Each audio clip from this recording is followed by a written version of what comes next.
saya Arwita Mawarti, mahasiswa PDIL SCU 2025. Pada hari ini kami akan mewawancarai 3 narasumber, yaitu Profesor Dr. Insinyur Nana Karyada MSI, kemudian Bapak Suharsono SS MSI, dan Bapak M. Lutfi Eko Nugroho STMT.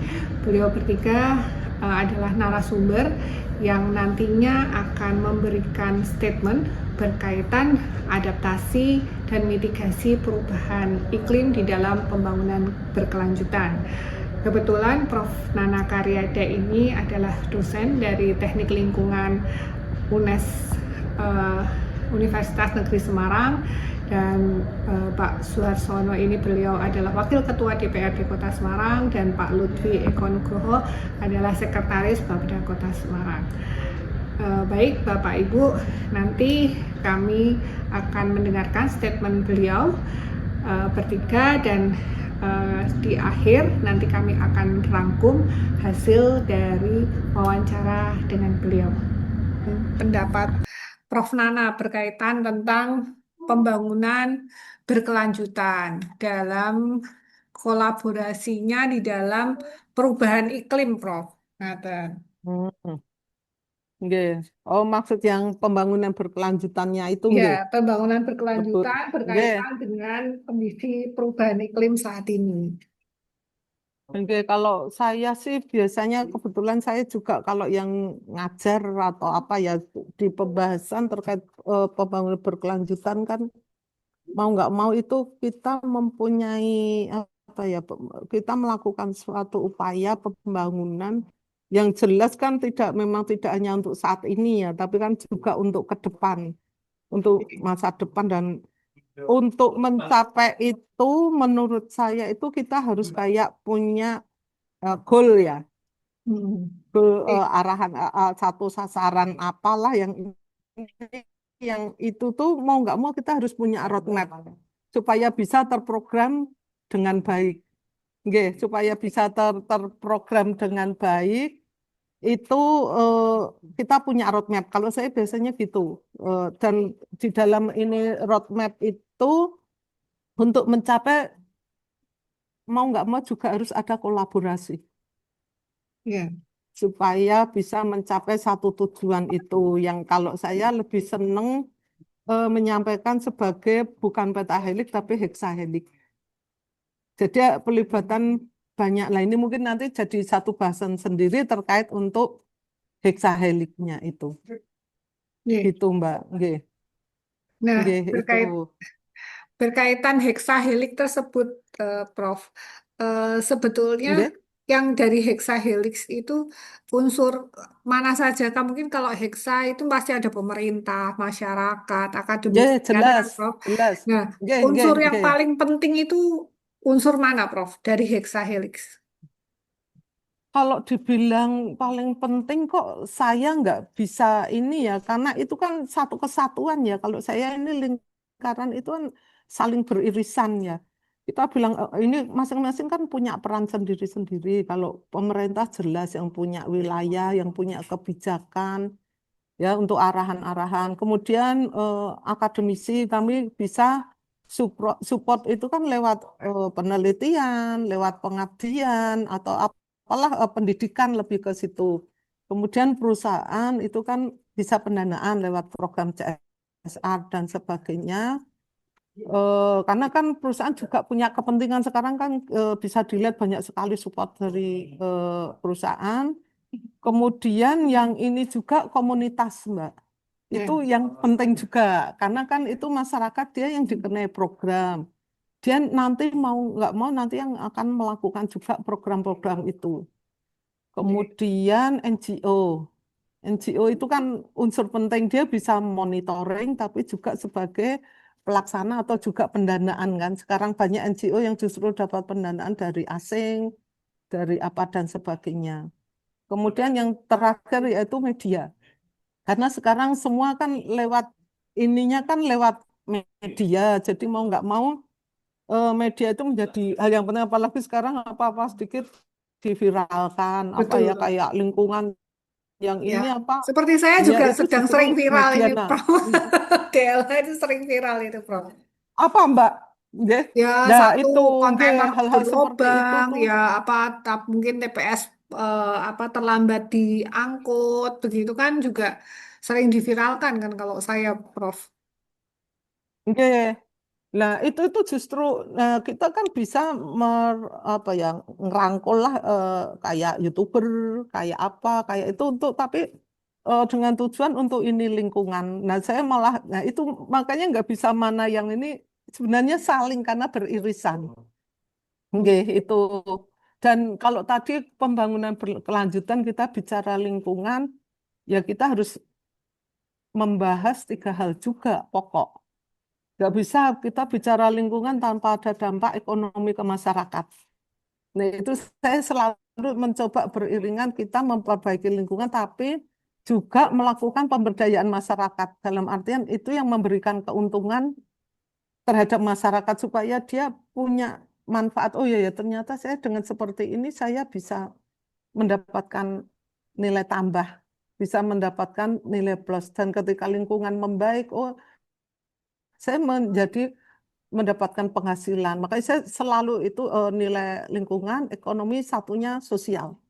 Sosial ini kan juga penting karena tiap-tiap wilayah punya istilahnya kearifan lokal, punya tata cara sendiri atau apa. Itu hal yang penting. Jadi untuk yang berkelanjutan mau nggak mau itu tiga hal itu harus diperhatikan juga ekonomi, sosial, lingkungan. Supaya semuanya itu bisa beriringan berkelanjutan. Oke, itu. Oke, izin melanjutkan pertanyaan, Prof. Kalau seperti itu, Oke. menurut Prof. Nana, eh, hal yang paling penting, tantangan yang paling besar itu di dalam mengintegrasikan kaitannya perubahan iklim, pembangunan berkelanjutan dalam Oke. strategi mitigasi perubahan iklim itu apa saja, Prof? Kalau hal yang menjadi tantangan itu ya sebenarnya kebijakan itu yang menjadi ini ekosektor. Nah, saya sering-sering ininya justru di ekosektor. Karena kan masing-masing ini kan ranah saya. Ini ininya ini. Nah, makanya ketika tadi bisa disatukan menjadi satu bagian yang kita tuh satu visi, kita satu tujuan, satu goal itu akan menjadi hal yang menarik bahwa kita itu bersama-sama. Bukan ini punya ranahnya ini punya dinas ini atau apa. Itu menjadi hal yang kemudian ya itu tadi perlunya pendampingan. Tanpa pendampingan kayak kita ini ke masyarakat itu, nah itu kan juga perlu ya hal-hal penting juga menjadi tantangan. Kadang kan kita untuk mendampingi untuk ini kan perlu ya kerjasama juga larinya mau nggak mau ke situ mesti. Nggih itu kalau saya. Ya, Prof. Itu tapi berarti tidak hanya di mitigasi tetapi juga di dalam tentunya di dalam adaptasi ya, Prof. Eh, Adaptasi, nggih. Nah, ya. kalau mitigasi yang menghadapi itu ya ya harus mengenal kondisi lingkungan itu tadi supaya bisa bagaimana menghadapi mencegah itu tadi kan kita harus mengenal betul itu. Ya koordinasi itu harus kuat betul kalau di sini. Koordinasi. Nggih, adanya koordinasi lah mestinya nggih untuk nggih, Nggih. itu. Nggih, Prof. Kemudian mungkin terkait contoh konkret dari kebijakan-kebijakan untuk mitigasi itu eh, yang sudah berhasil itu apa saja, Prof? Misalkan apakah di dalam upaya mengurangi emisi gas rumah kaca itu menurut Prof Nana bagaimana, Prof? Sebenarnya kalau sebenarnya ya kebijakan itu kan terkait dengan aturan gitu, undang-undang dan sebagainya kan sebenarnya semua itu sudah ada ya.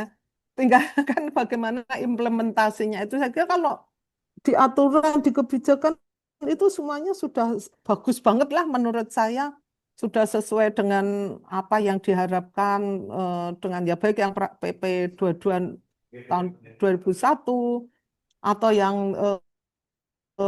nomor 32 tahun 2009 saya kira itu sudah hal yang ya sudah ada ya. Nah, tinggal bagaimana implementasinya itu tadi dari kebijakan-kebijakan yang ada itu. Oke, itu. Terus apa lagi ya tadi? Lupa. Eh, ya, yang pertama yang Oh, berkaitan tantangan ya. tantangan, nggih. Oke, kalau tantangan ya sebenarnya lebih ke ego sektor itu ya kalau saya. Sama ya ini ya, kondisi perubahan cuaca ini kan perubahan cuaca, perubahan iklim ini sudah luar biasa banget lah. Kita sulit ya memprediksi sehingga kan berdampak lingkungan secara menyeluruh kan mau nggak mau ke ekonomi juga ya akhirnya larinya. Ya memang sudah apa ya, ya harus koordinasi itu tadi lintas bidangnya memang benar-benar nggak bisa lah lingkungan ini sendiri harus eh, antar bidang ininya, nggih, di situ ini. Hmm. Eh, Kira-kira eh, keberhasilan yang contoh keberhasilannya menapa, Prof? Halo, Prof. Keberhasilan yang apa, Mbak? Putus. Contoh keberhasilan untuk Ya, nggih. pembangunan Keberhasilan berlanjut. Tadi kalau contoh keberhasilannya menurut Prof Tana apa saja? Terus bagaimana kita mengukur keberhasilan tersebut? nggih. Kalau keberhasilan itu kan kita berarti harus lihat kondisi before after-nya ya. Oh, sebelum ini masyarakat mungkin ya mungkin sing gampang lah saya mungkin salah satu contoh yang pernah saya kerjakan itu kan kayak yang di Tambak Lorok itu ya. Itu Oke. kan tadinya masyarakat nggak mengenal namanya nanam mangrove. Sama Oke. sekali nggak mengenal. Sampai kita lakukan pendampingan, kita ajari, kita latih. Itu pun bukan saya sendiri kan. Maksudnya bukan, nah itu dengan perusahaan, terus dengan dinas, dengan NGO kita bareng-bareng. Nah itu dilakukan secara intens sampai, nah itu tadi karena kita bikin roadmap, oh tahun pertama ini, tahun kedua ini, sampai dianggap suatu saat dia benar-benar mandiri. Dia berhasil sampai ngerti mangrove itu apa toh, nanam itu fungsinya apa. Sampai alhamdulillah mereka bisa mandiri, bahkan sekarang kan eksis. Atau contoh yang ini lagi yang di Gunung Ungaran. Di sana kan salah satu kendala itu perburuan liar. Nah, ternyata kita bisa ngajak pemburu liar itu untuk ayo toh berhenti berburu, apa kita dampingi, kita beri mainan yang lain tanda petik kan dengan pemberdayaan tadi. Kita ajari, kita ini rangkul. Sekarang mereka justru kayak istilahnya kami pemburu insaf itu tadi. Dia kalau ada pemburu itu kayak jengkel kan. Justru sekarang dia malah jadi penjaga penjaga hutan yang baik. Itu kan jangka waktu yang cukup panjang itu untuk ngerangkul. Nah, itu dilakukan bersama-sama dan intent itu tadi. Dan itu ya secara terus-menerus terus ada sisi-sisi tidak bisa kita bicara lingkungan tanpa ada sisi ekonomi tadi. Dan kita pelajari betul, oh nilai sosial masyarakatnya seperti apa itu. Oke, mungkin itu Mbak kalau saya. Oke. Oke. Kemudian cara mengukurnya menurut Prof Tana bagaimana mengukur keberhasilan? Kita kan biasanya punya indikator kalau penanaman tadi kan kita punya lewat citra satelit atau kita foto data awal. Oh sebelumnya sama sekali nggak ada mangrove. Terus kita, nah ketika mau lakukan penanaman, kita ajak masyarakat, kita rembuk bersama. Itu akan kita lihat tahun nol, tahun kedua, ketiga, dan seterusnya. Sampai sekarang, oh sekarang dia sudah menjadi mangrove yang bagus. Bahkan sekarang dia mendapatkan nilai ekonomi karena dari ekowisatanya. Oh dari sisi apanya, mungkin ternak apanya yang ada di situ, budidayanya. Sama yang tadi juga itu yang di Gunung Ungaran. Oh, tadinya hanya satu orang. Oh, sekarang bisa menjadi dua, tiga orang dan dia sudah menjadi penjaga hutan untuk apa namanya? Jadi guide lah, guide ekowisata itu. Nggih, lah itu butuh pendampingan yang intens dan ya terus menerus, terus juga ya bersama-sama itu. Nggih, itu. Nggih. Terakhir mungkin Prof, kira-kira mungkin saran masukan Nggih, dari Prof Nana berkaitan dengan pembangunan pembangunan berkelanjutan untuk mitigasi perubahan iklim, kira-kira kados pundi Prof? nggih, untuk mitigasi yaitu tadi daripada sudah terlanjur kan biasanya orang itu ribut kalau sudah kejadian. Nah, mestinya kita lebih baik kan mencegah, menanggulangi itu dengan cara yang lebih baik, yaitu tadi umpamanya kita sebelum ada abrasi, sebelum ini rusak, sebelum oh kita lakukan kegiatan.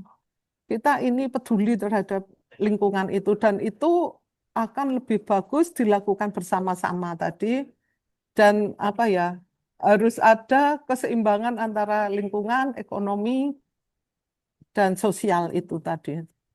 Ya memang mencegah kan ya berbagai hal itu tergantung kondisi lingkungannya kan nggak bisa saya bicara mencegah itu di pesisir, di dataran rendah, di pegunungan itu kan berbeda-beda. Nah itu kan kita melihat juga kondisi lingkungan itu tadi. Ya sosial masyarakatnya juga itu supaya kita bisa apa ya mencegah terjadinya. Tapi yang paling bagus ya perbaiki dan perhatikan lingkungan itu selalu. Nggih, Nggih. mitigasinya itu.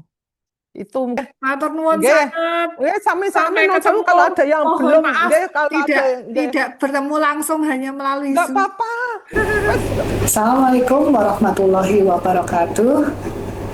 Selamat pagi. Pada pagi hari ini kami bertemu dengan Bapak Suharsono. Beliau adalah Wakil Ketua DPRD Kota Semarang dan kita akan membahas pembangunan berkelanjutan dalam upaya mitigasi perubahan iklim. Sugeng Injang Pak Sono. Selamat pagi. Ya. Mungkin apa saja yang kita upayakan terkait pembangunan berkelanjutan saat ini dalam rangka mungkin upaya perubahan iklim. Perubahan iklim mungkin ada adaptasi dan mitigasi. Tetapi izin pagi hari ini kita akan membahas fokus pada mitigasi. Tetapi tidak menutup kemungkinan jika nanti tentunya saling berkaitan antara adaptasi dan mitigasi. Mungkin pendapat Bapak terkait apa sebetulnya pembangunan berkelanjutan dalam upaya mitigasi perubahan iklim, Pak? Ya.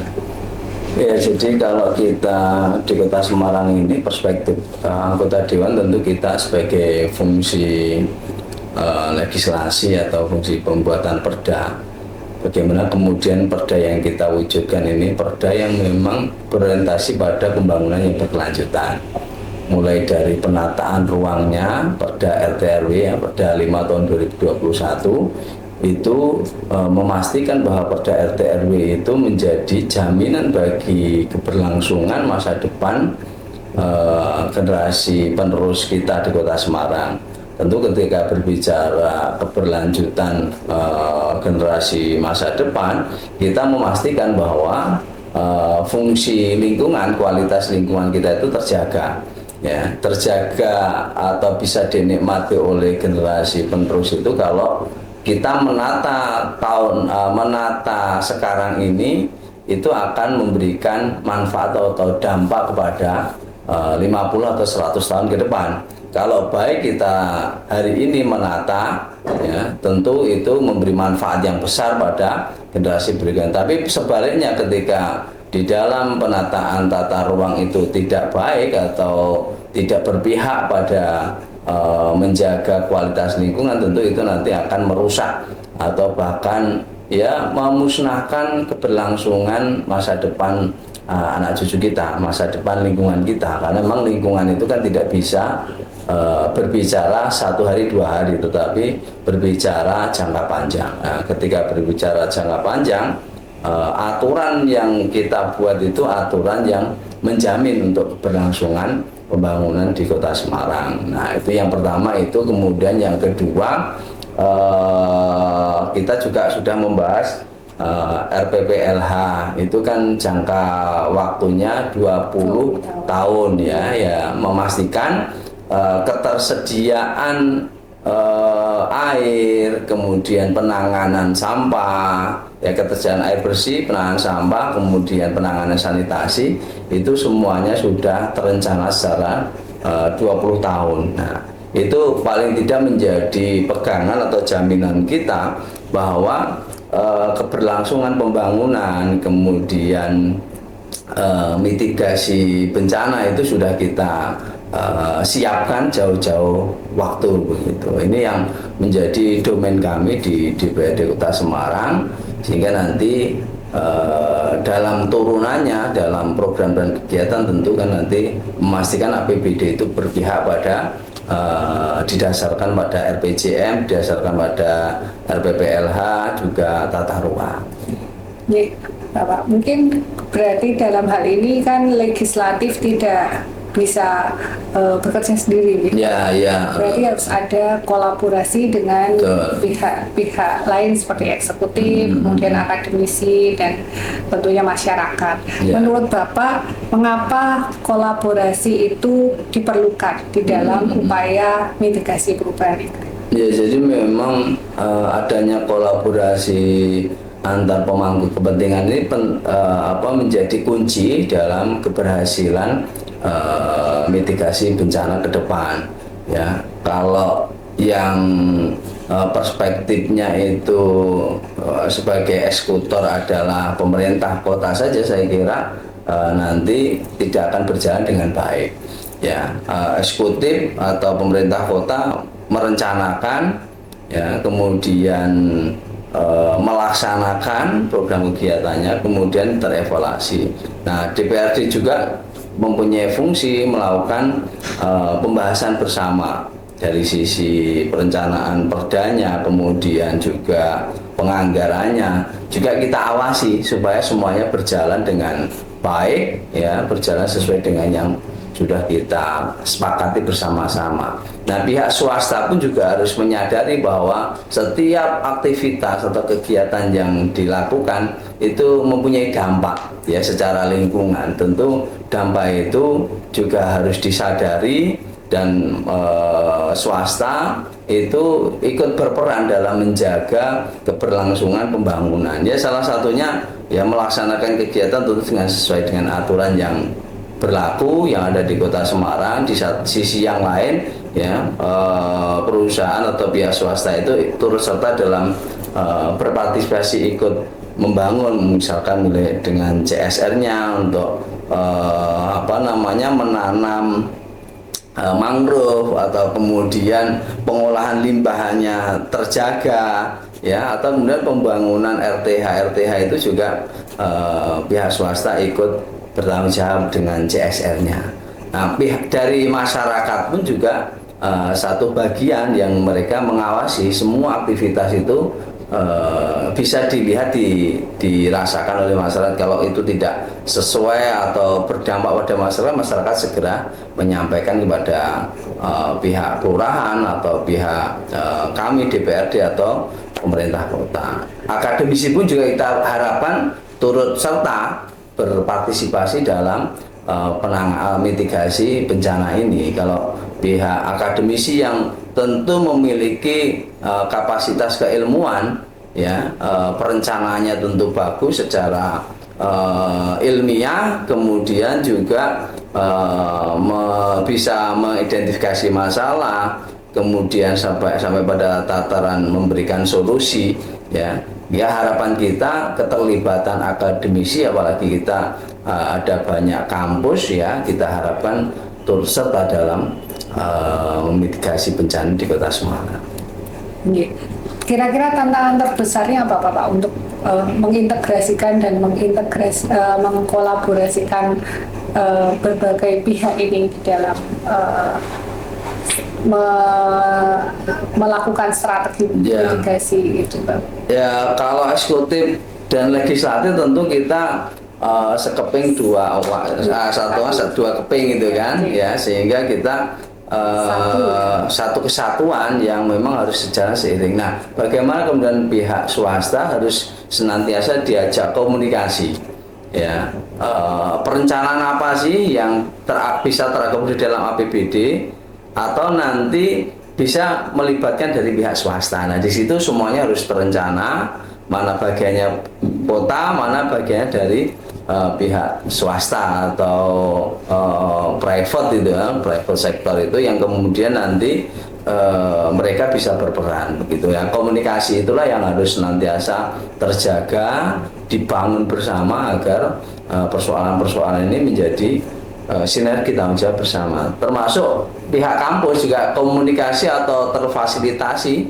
oleh pemerintah kota tentu ya, pemerintah kota memfasilitasi duduk bareng ya, tidak hanya di ruang-ruang formal tetapi sering kita berdiskusi, memberi kesempatan, kemudian kerjasama untuk melakukan kajian begitu kan atas persoalan-persoalan penanganan mitigasi bencana perubahan iklim ini bisa terjaga.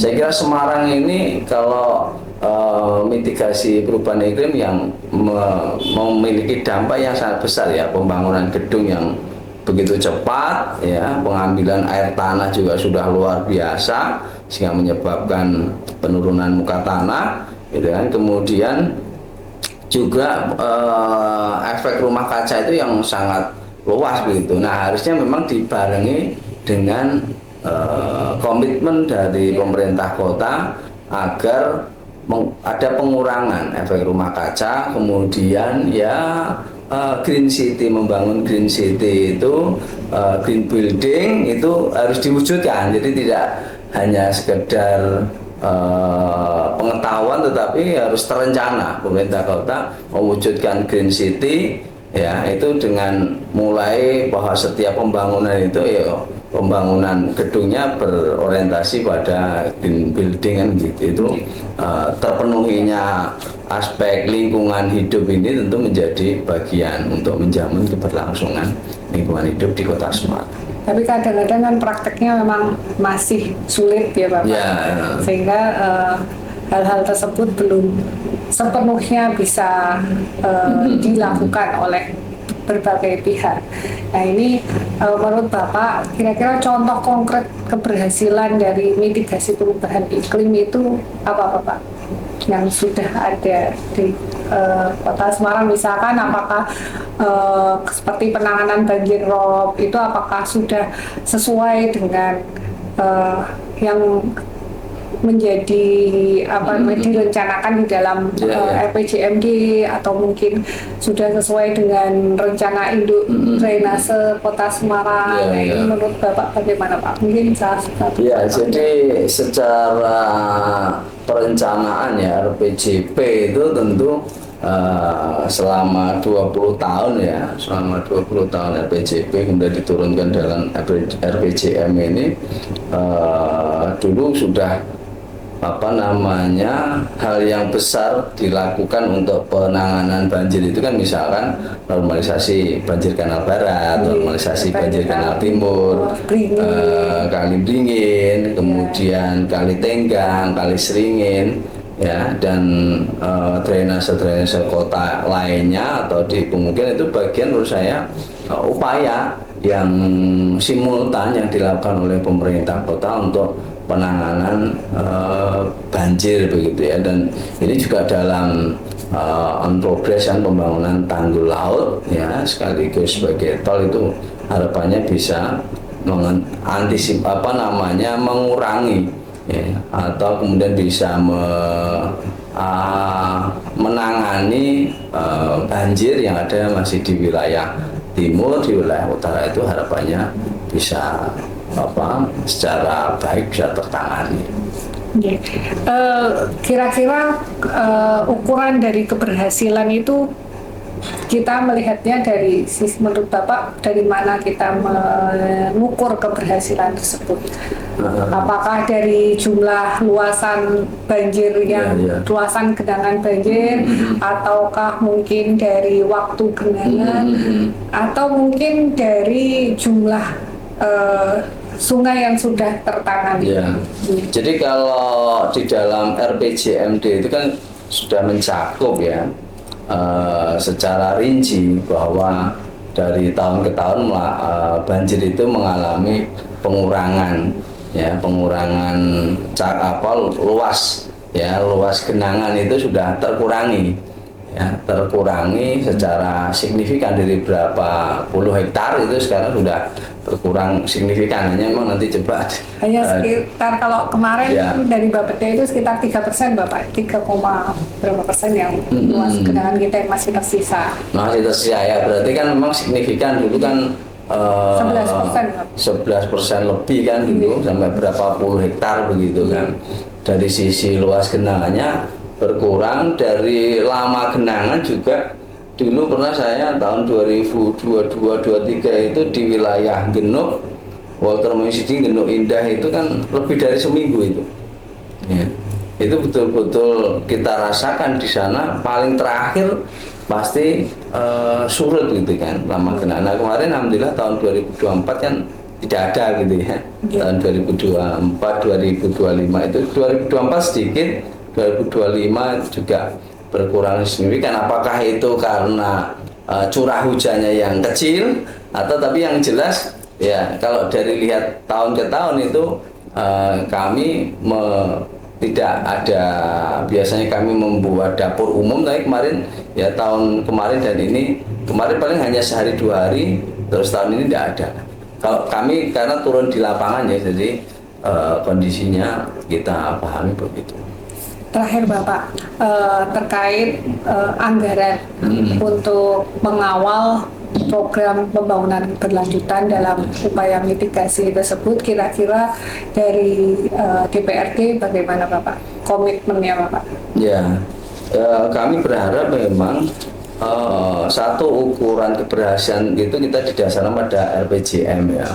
RPJM itu ada indikator-indikatornya yang kemudian secara kuantitatif bisa dievaluasi bahwa kita sudah on the track atau memang masih menyisakan PR. Tapi alhamdulillah setiap tahun itu kan capaian RPJM kita sudah bagus ya, rata-rata di atas 90%. Kemudian dari sisi anggaran pun juga kita harapkan memang supaya anggaran terbesar itu harusnya memang anggaran untuk penataan lingkungan, ya, karena di sana juga mencakup masalah banjir, mencakup masalah ruang terbuka hijau, wilayah konservasi. Itu kan harusnya memang menjadi paling prioritas, sampah begitu kan. Sehingga semuanya kalau kita berorientasi pada tahun 2025-2026 itu ya tadi orientasi anggarannya, orientasi untuk mayoritas ya, selain tentu mandatori ada pendidikan, kesehatan, lingkungan itu ya, lingkungan itu karena nanti turunannya kan pasti ada pekerjaan umum, ada perkem ya, ada lingkungan sendiri gitu. Itu nanti tentu kita memprioritaskan ya orientasi pada seluruh anggaran itu ya, pendidikan, kesehatan, kemudian lingkungan. Itu yang paling utama kalau kita ingin memastikan, berikan jaminan generasi masa depan kita itu nyaman, juga masih bisa menikmati indahnya kota Semarang. Historinya Semarang yang begitu luar biasa itu masih bisa dinikmati oleh generasi mendatang. Kalau kira-kira kemarin itu kan ada surat edaran dari Menteri LH bahwa anggaran untuk pengelolaan sampah itu minimal harus 3% dari APBD. Kira-kira menurut Bapak apakah hal tersebut bisa dipenuhi oleh Kota Semarang, Bapak? Kalau 3% dari 6 triliun ya paling enggak berarti 180 ya, hanya ya untuk pengelolaan sampah. Ya, saya kira sampah ini menjadi persoalan yang menjadi prioritas begitu di Kota Semarang, karena kan Semarang ini juga sudah darurat TPA kan. Jadi ketika berbicara berhitung pengelolaan sampah itu ada pengelolaan sampah, maka orientasinya tidak diselesaikan di TPA, tetapi hulunya itu yang harus dibiayai betul-betul. Misalnya angka 180 miliar atau 3%, kita sih sangat setuju, tetapi yang besar, domain besar ini ya di hulunya itu. Kita mau apa di hulu ini dengan anggaran besar, kita selesaikan secara komprehensif. Ya, misalkan setiap kelurahan itu difasilitasi pengolahan sampah yang sesederhana pun, tapi di sana ada pengolahan, sehingga yang betul-betul residu yang tidak bisa diolah, tidak bisa dipilah, tidak bisa dimanfaatkan itu baru di TPA. Harapannya yang dibuang TPA itu hanya 30%-an begitu. Yaitu setiap kelurahan tuh nanti secara terencana itu diatasi, saya kira kita akan mulai terurai persoalan sampah di Semarang. Ya, matur nuwun Bapak, mungkin berarti bisa kita simpulkan bahwa kolaborasi antara multi sektor dari legislatif, kemudian eksekutif, dan mungkin akademisi serta masyarakat itu sangat dibutuhkan di dalam melakukan pembangunan berkelanjutan. Salah satunya misalkan di dalam mitigasi perubahan iklim melalui komitmen penganggaran, kemudian regulasi, kemudian program-program baik itu di tingkat masyarakat sampai dengan di tingkat kota.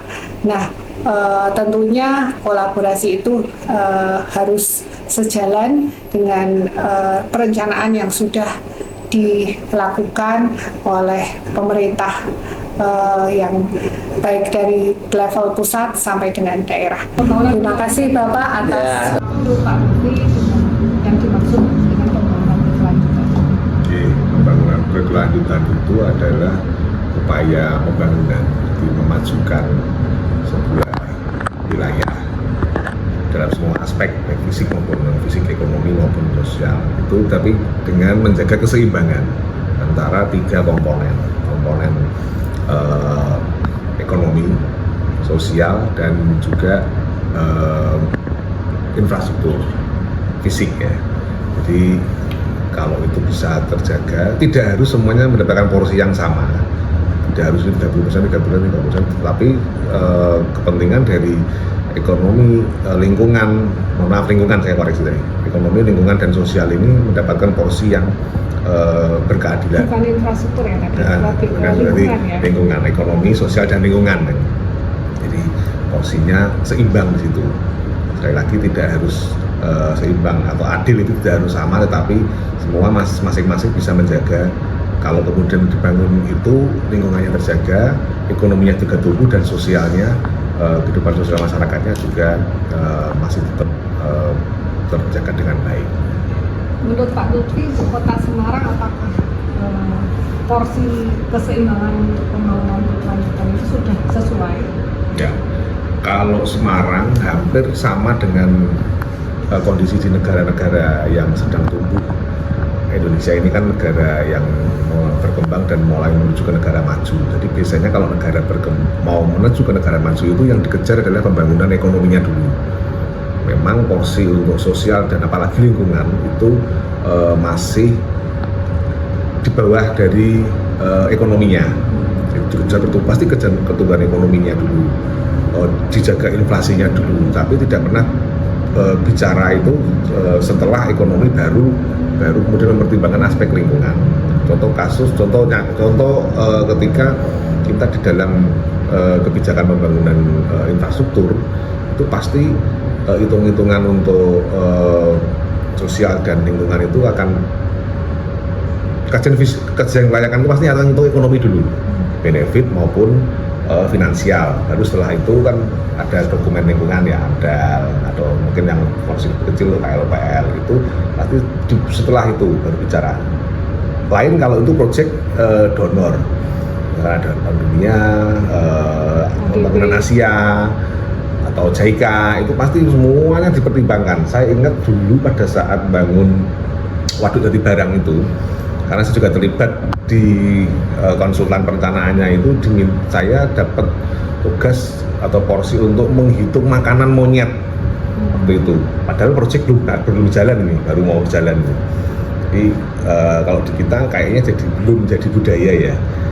Jadi masih ekonomi dulu, finansial maupun benefitnya, kemudian baru dihitung setelah itu kalau ada dampak ekologis, dampak sosial, baru hitung setelahnya. Kadang-kadang walaupun mungkin tidak di Semarang ya, di beberapa lokasi yang lain itu kadang malah diabaikan. Kan berita akhir-akhir ini kan bencana itu ya, bencana yang katanya itu ada pembalakan liar, ada tambang, itu adalah bukti bahwa di kita itu masih belum menempatkan porsi lingkungan dan sosial itu sejajar dengan kepentingan ekonomi. Berkaitan pembangunan berkelanjutan yang tentunya saat ini mungkin di Indonesia terdapat, ya bukan cuma di Indonesia, banyak di negara-negara ada perubahan iklim. Kaitan pembangunan berkelanjutan untuk perubahan iklim itu bagaimana? Ya, salah satu komponen berkelanjutan adalah pembangunan yang mempertimbangkan aspek mitigasi dan adaptasi perubahan iklim. Itu saling beririsan ya. Sebenarnya pembangunan berkelanjutan atau perubahan iklim, program-program perubahan iklim itu tidak melulu semuanya lingkungan ya. Contoh kalau adaptasi itu berarti bisa jadi misal contoh program yang namanya asuransi nelayan atau petani. Itu kan ekonomi ya, tidak ada hubungan dengan lingkungannya. Itu adalah program adaptasi perubahan iklim, karena iklim yang sering berubah-ubah, mengalami gagal panen, kemudian ada program asuransi. Nah, jadi ini antara pembangunan berkelanjutan, konsep pembangunan berkelanjutan dengan pembangunan yang memainstreamingkan kebijakan-kebijakan adaptasi perubahan atau mitigasi perubahan iklim itu bersinggungan. Kalau pembangunan berkelanjutan, insya Allah mempertimbangkan perubahan iklim. Demikian juga perubahan iklim itu, kebijakan-kebijakan perubahan iklim seharusnya juga mempertimbangkan bagaimana untuk menjaga keberlangsungan dari pembangunan berkelanjutan itu. Jadi masih vice versa, ada keterhubungannya. Ya. Tantangan terbesar di dalam mengintegrasikan antara pembangunan berkelanjutan dengan perubahan iklim itu apa? Biasanya teman-teman kita itu kan menganggap pembangunan berkelanjutan atau pembangunan yang mempertimbangkan perubahan iklim itu suatu binatang yang baru sebenarnya, yang butuh teknologi baru, yang butuh pendekatan baru, yang butuh biaya yang tidak sedikit. Kadang di depan tahu-tahu mereka tahunya sudah ini repot, complicated, padahal sebenarnya enggak ya. Pembangunan berkelanjutan maupun pembangunan berkelanjutan tadi misalkan program simpel tadi, asuransi nelayan, petani, kemudian bagaimana memberikan fasilitasi distribusi untuk petani produk komoditas itu kan juga adaptasi ya, itu kan simpel ya. Teman-teman sudah melaksanakan itu. Terus kemudian kalau kemudian adaptasi perubahan iklim, bicara mengenai infrastruktur yang ada di Semarang pesisir dengan infrastruktur yang di Semarang bagian atas itu pasti akan berbeda, mempertimbangkan curah hujan, kemudian genangan muka air laut, penurunan tanah, itu kan mereka pasti akan mempertimbangkan itu. Itu hal-hal sepele yang sebenarnya bisa dilakukan dari yang sederhana itu merupakan komponen dari adaptasi, komponen bisa juga jadi mitigasi. Misal mitigasi itu tidak harus bikin solar panel yang biayanya tinggi. Mitigasi perubahan iklim itu gimana kita menghemat, misalkan penggunaan listrik kantor itu satu bulan 1 juta, dengan efisiensi energi bisa sampai 750, itu sudah mitigasi perubahan iklim misalnya. Jadi hal-hal simpel ya, memang ada sih teknologi tadi harus dengan solar panel, energi baru terbarukan yang mahal, kemudian ada mungkin sumur resapan yang juga butuh effort, ada waduk, ada embung yang butuh, tapi ada juga yang hal simpel-simpel yang bisa kita lakukan. Dari harus dimulai, misalnya teman-teman terus bahwa ini berat, ini susah, ini komplikat, kan terus nggak mulai tadi. Kalau terkait peran pemerintah dan juga peran individu di dalam mendukung inisiatif pembangunan berkelanjutan itu bagaimana, Pak? Pemerintah atau kita individu bagian dari pemerintah itu harusnya memberi contoh ya. Jadi pemerintah itu harusnya banyak memasifkan program-program itu yang program berkelanjutan, kemudian bikin program-program adaptasi, bikin program-program mitigasi. Misalkan memang masih mahal untuk solar panel, itu pemerintah harus memberikan contoh, terus memberikan bagaimana cara, misalkan bagian dari mitigasi itu kan mengurangi gas rumah kaca di tempat pemrosesan akhir sampah ya, itu dengan program sampah dari hulu, pengelolaan sampah di hulu, itu kan memberi contoh. Misalkan hari ini Bu Wali punya program Semarang Bersih, itu kan berarti kan kita memberikan contoh, dan kita satu orang satu persatu diminta untuk memberikan teladan di lingkungan kita masing-masing. Itu kan berarti individu sekaligus sebagai pemerintah bisa memberikan teladan tadi.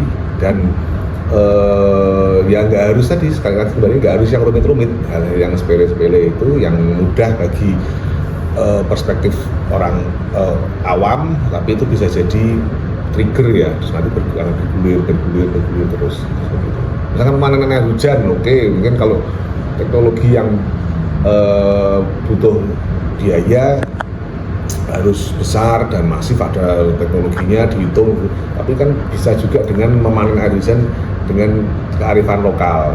Kalau pernah atau ingat pernah lihat di satu tempat itu memasukkan talang air ke dalam sumur di depan rumahnya, itu kan juga memanen air hujan, yang itu dia bisa menggunakan air itu, mereuse air itu tadi untuk digunakan lagi. Jadi kalau perannya ya kita lebih pada memberi contoh, terus kebijakan politik anggarannya juga ke arah sana.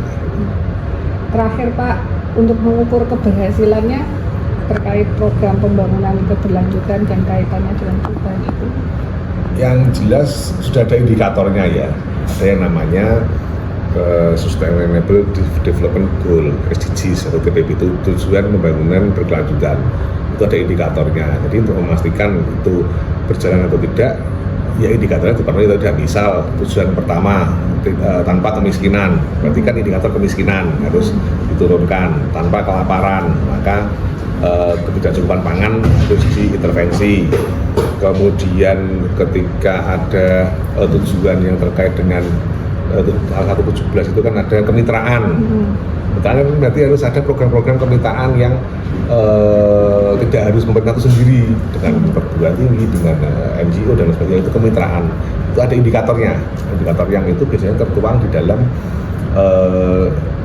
capaian tahunan SDGs, yang biasanya juga setiap periode 5 tahunan itu ada KLHS, RPJMD, itu juga mengukur capaian dari TPP tadi.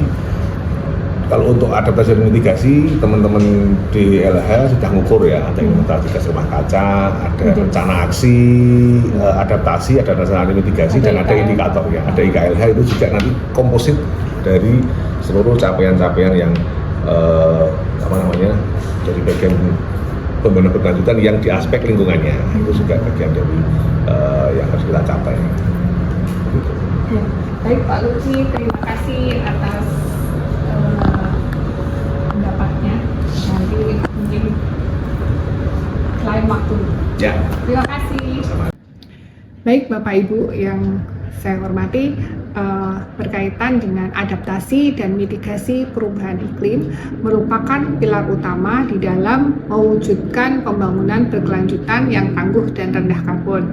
Tadi sudah kita dengarkan pernyataan dari 3 narasumber, di mana integrasi dari adaptasi dan mitigasi adalah untuk memastikan pengurangan emisi gas rumah kaca, sekaligus juga untuk meningkatkan ketahanan ekosistem dan masyarakat terhadap dampak perubahan iklim. Di mana nanti untuk integrasi di dalam pembangunan berkelanjutan harus disinkronkan dengan kebijakan pembangunan nasional seperti RPJMN, dan juga fokus pada salah satunya kegiatan-kegiatan perubahan iklim. Misalkan yang saat ini mungkin digagas oleh Kementerian Lingkungan Hidup, yaitu program Kampung Iklim, di mana Kota Semarang juga terlibat di dalam kegiatan Proklim tersebut, dan kami bisa mendapatkan penghargaan dari 3 kategori, yaitu sebagai pembina apresiasi untuk pembina Proklim, kemudian Proklim Lestari, dan Proklim Utama. jangka panjangnya pendekatan holistik sangat dibutuhkan untuk meminimalisasi kerugian ekonomi dan ekologi, misalkan dari banjir, kekeringan, dan juga kenaikan muka air laut. Sambil kemudian kita juga memberikan peluang untuk melakukan energi bersih dan pembangunan berkelanjutan nantinya bergantung pada kolaborasi dari berbagai pihak untuk masa depan Kota Semarang dan juga Indonesia. Terima kasih.